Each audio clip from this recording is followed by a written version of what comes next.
हो गई तेरी बल्ले बल्ले हो जाएगी बल्ले बल्ले, हो गई तेरी बल्ले बल्ले हो जाएगी बल्ले। आहा तुगनक तुगनक तुगनक, आहा तुगनक तुगनक तुगनक, आहा तुगनक तुगनक। नमस्कार, प्रणाम। मैं हूं आप लोगों का होस्ट एंड दोस्त रवि हृदय।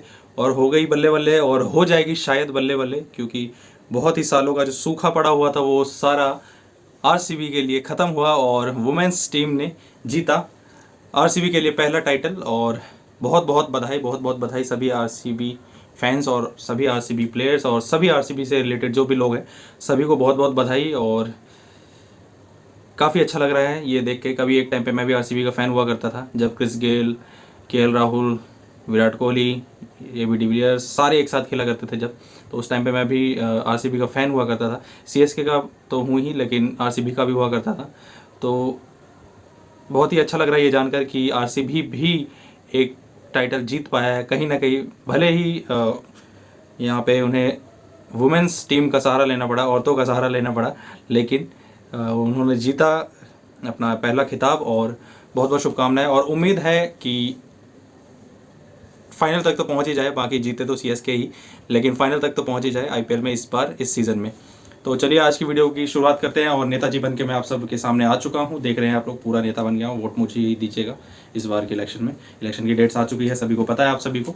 तो आइए आगे वीडियो पे बात करते हैं कुछ न्यूज़ वगैरह पे।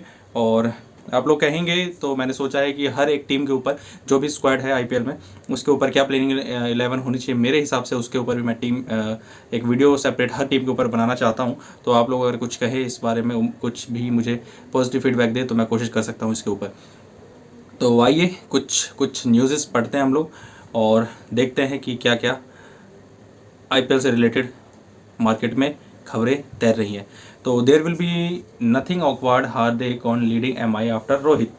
तो रोहित के बाद मुंबई इंडियंस को लीड करने में हार्दिक के लिए कुछ भी अजीब नहीं होगा, क्योंकि हार्दिक पांड्या को आप सभी लोग जानते हैं वापस बुलाया गया है मुंबई इंडियंस में। गुजरात टाइटंस का एक बार ट्रॉफी जिताने के बाद फिर दूसरे सीज़न में भी आईपीएल फाइनल उन्होंने खेला, और उसके बाद फिर मुंबई में वापस आए। और वहाँ पे वापस ऐसे आए कि रोहित को हटाया गया, जो कि 5 बार के चैंपियन है, और उनको हटा के फिर हार्दिक पांड्या को वापस लिया गया और कैप्टन बनाया गया। तो हार्दिक पांड्या के लिए कुछ भी ऑकवर्ड नहीं होगा।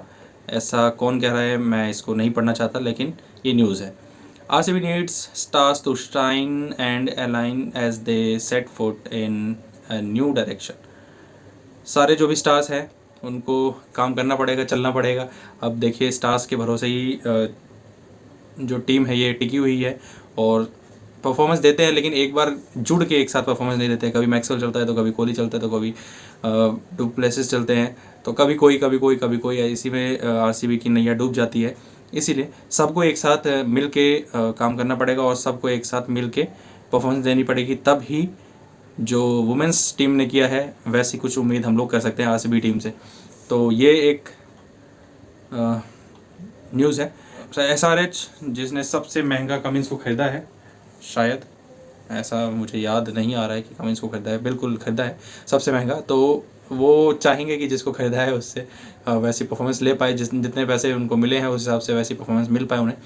तो यही है। Rahul in focus as LSG look to go the distance. Rahul के ऊपर फोकस बहुत ज़्यादा रहेगा, जबकि लखनऊ सुपर जायंट्स अगर अच्छा करना चाहती है तो राहुल के ऊपर बहुत ज़्यादा फोकस रहेगा, क्योंकि वो कैप्टन भी है और स्टार बैट्समैन भी है, साथ ही साथ इंजरी से वापस आ रहे हैं, तो उनके ऊपर बहुत ज़्यादा फोकस रहेगा जब भी लखनऊ की टीम मैदान पे उतरती है तब। हसरंगा जो है वो थोड़ा सा जो आईपीएल का पार्ट है वो मिस करेंगे। क्यों मिस करेंगे? क्योंकि उनका सिलेक्शन जो हो गया उनके टेस्ट स्क्वाड में हो गया है, जो कि श्रीलंका का टेस्ट स्क्वाड है, जो भी टीम सेलेक्ट हुई है उसमें बांग्लादेश के अगेंस्ट उनका मैचेस होने हैं। तो क्योंकि टेस्ट चैम्पियनशिप का भी सर्कल चल रहा है, उसमें सारे मैचेस इंपॉर्टेंट होते हैं। टेस्ट जो भी मैच खेलती है कोई भी कंट्री अब के टाइम में, तो उसके लिए अगर उनका सिलेक्शन हो गया है तो आईपीएल से ज़्यादा इंपॉर्टेंट है ही। ये होता है कंट्री को रिप्रेजेंट करने वाली बात। और कंट्री को रिप्रेजेंट करने वाली बात जहाँ आती है वहाँ पे आप लोगों को पता ही है कि हमारे देश में क्या होता है। लोग कंट्री को रिप्रेजेंट कम करना चाहते हैं, आईपीएल में रिप्रेजेंट ज़्यादा होना चाहते हैं, ज़्यादा करना चाहते हैं। तो वो मैचेस आईपीएल का सीज़न स्टार्ट होने से पहले ही कुछ इंजरी का बहाना वगैरह बना के वो लोग साइड हो जाते हैं कि इंजर्ड ना हो और वो आईपीएल खेल जाए और पैसा उनको मिले, तगड़ा पैसा मिले, घर और कारोबार सब उनका चले। तो ये सारी बातें हुई। उसके बाद सबसे बड़ी न्यूज़ आई थी कि पंत का जो कमबैक है वो सबसे बड़ा हेडलाइन है, क्योंकि डीसी जो है वो चाहती है कमबैक करना फिर से बढ़िया तरीके से। पिछला एक सीज़न जो दिल्ली का गया है वो ज़्यादा कुछ खास नहीं रहा था पंत के एब्सेंस में, तो उम्मीद है इस बार बहुत ही अच्छा सीज़न जाएगा। और ये ऋषभ पंत जो है कीपिंग भी करेंगे, ये सबसे बड़ी बात है, कीपिंग भी करेंगे और बैटिंग तो करते ही है, कैप्टन वो है ही दिल्ली के, तो सारी नज़रें जो हैं वो ऋषभ पंत के ऊपर होंगी इस सीज़न में। उसके बाद देखिए इस बार काफ़ी लोगों की घर वापसी हुई है केकेआर में, जिसमें से सबसे बड़ा जो नाम है वो है गौतम गंभीर का। काफ़ी कुछ मन मुटाव के कारण, काफ़ी कुछ मिसअंडरस्टैंडिंग बोले या अंडरस्टैंडिंग ही बोले उसे, उसके कारण वो वहाँ से गए थे, फिर दिल्ली में आए थे और दिल्ली में फिर जो उनके साथ हुआ वो पूरी दुनिया को पता है। तो क्योंकि दिल्ली में ज़्यादा हो गया तो पुराना दर्द जो है वो कम लगता है, नया दर्द अगर ज़्यादा हो तो पुराना दर्द कम लगता है, तो इसलिए उनकी केकेआर की वापसी हो पाई। अगर हाँ दिल्ली में इतना कुछ नहीं होता तो केकेआर शायद वो ना जाते कभी भी, लेकिन ठीक है, पुरानी बातों को भुलाकर और 36 बिरादरी को साथ लेकर चलने वाली बात है। तो केकेआर में आए हैं स्टार्क की वापसी हुई है, साथ में गौतम गंभीर की वापसी हुई है। तो देखते हैं स्टार्क कितनी हेल्प कर पाते हैं गौतम गंभीर की केकेआर की टीम को। और इस बार तो श्रेयस अय्यर भी हैं जो कि टेस्ट मैचेस से के बाद से वहाँ वापसी कर रहे हैं आईपीएल में। तो ये सारी न्यूज़ थी। जय शाह ने कहा है कि कोई भी इलेक्शन की वजह से यूएई में शिफ्ट नहीं होगा आईपीएल, तो कोई भी ऐसी डरने वाली कोई बात नहीं है कि यूएई चल जाएगा और यहाँ के जो फैंस हैं वो आईपीएल का मज़ा नहीं ले पाएंगे ग्राउंड में जाके, तो ऐसी कोई भी बात नहीं है। हाँ, होम कमिंग की जहाँ पे केकेआर की बात हुई है तो इसमें मनीष पांडे का भी नाम आता है। मनीष पांडे गौतम गंभीर की टीम का हिस्सा थे, जो कि ज़बरदस्त टीम रही थी उनकी, तो काफ़ी कुछ पुराना जैसा देखने को मिलेगा इस बार केकेआर की टीम में। हाँ, कैप्टन नए होंगे और कुछ प्लेयर्स नए होंगे, लेकिन काफ़ी कुछ पुराना देखने को मिलेगा हमें। केकेआर में एक और न्यूज़ है कि जेसन रॉय की रिप्लेसमेंट आई है फिल सॉल्ट के नाम पे।